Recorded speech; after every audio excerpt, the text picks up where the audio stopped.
আমাদের দাবি হয়েছে এখানে টিউনো স্যার আসবে, সে সুষ্ঠু বিচার করবে, তারপর এখান থেকে ছাত্ররা রাজপথ ছাড়বে। তার আগে কোনো ছাত্ররা রাজপথ ছাড়বে না। একটা মেয়ে কতটা ক্রোমাটাইজ হইলে সে সুইসাইড করতে যায়, আর ধরেন যদি কোনো ছাত্র বা ছাত্রী যদি তাকে আজকে না দেখতো সেদিনকে, তাহলে সে মনে করেন যে আজকে মৃত্যুবরণ হইতো, সে আজকে কবরে থাকতো। এই গিরুন তালুকদার একটা না, অনেক অনেক অকারেন্স করছে।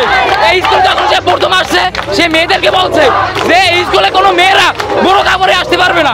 এটা কোনো কথা। আমাদের যখন আমরা এই স্কুলে পড়ি, আমরা এখন প্রাক্তন, এই স্কুলে আমাদের অনেক ছাত্রছাত্রী এই বিষয়ে সাক্ষী দিতে পারবে।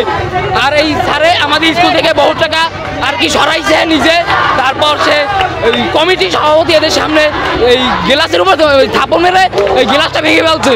এবং সে এর আগের যে স্কুল থেকে আসছে, ওই স্কুলে একটা নারী কেলেঙ্কারি থেকে সে আসছে। অনেক বিশৃঙ্খল কাজ করছে এই স্কুলে, ওনার মতো স্যার আমরা চাই না। আমাদের এখানে ভারপ্রাপ্ত গিরীন তালুকদার স্যার, উনি অনেক বিশৃঙ্খলমূলক কাজ করছে। ওনার মতো স্যার আমরা স্কুলে চাই না। আমরা সব ছাত্র, আমরা প্রাক্তন ছাত্র, এখানে যারা ছাত্র আছে তারা কেউ ওনার মতো স্যার কেউ চায় না। আমাদের দাবি সবাই একটাই, ওনার পদত্যাগ। সবাই আমরা একটাই, আমাদের দাবি একটা, ওনার পদত্যাগ, গিরীন তালুকদার স্যারের পদত্যাগ। আমাদের দাবি একটাই। এর সাথে সে যদি কেউ না দেখতো তাহলে আর বোন আজকে বেঁচে থাকতো না। আর যদি আমার বোন বেঁচে না থাকতো তাহলে স্কুলে কী হতো? এখন তারা বলতেছে যে স্কুলে যদি মান সম্মান নষ্ট না করতে চাও তাহলে রাজপথ ছেড়ে দাও। তবে তখন কি মান সম্মান যাইতো না? তখন কি স্কুলে কিছু অসম্মান হইতো না? আমরা একজন স্যারের জন্য সব স্যারকে অপমান করতে পারবো না। আমরা সবাইকে শ্রদ্ধা করি, সম্মান করি, এবং এই বিচার যদি না হয় তাহলে আমরা এই রাজপথ ছাড়বো না। এবং এই গিরীন তালুকদার স্যারের সাথে আমাদের বোনেরা, আমাদের স্টুডেন্টরা সেফ না। আর যদি তারা সেফ না থাকে, এই স্কুল আমরা বর্জন করব। তাকে আমরা চাই না, আমরা তাকে পদত্যাগ চাই।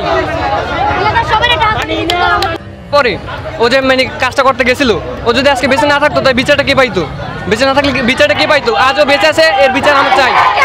আজকেও বেঁচে আছে, এর বিচার আমরা চাই।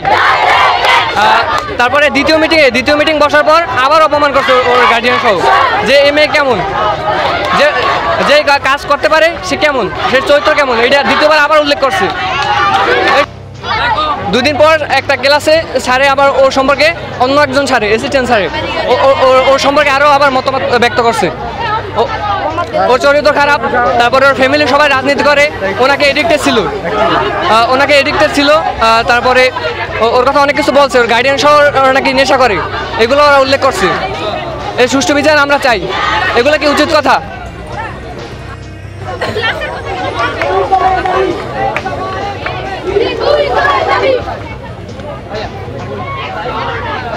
Hey,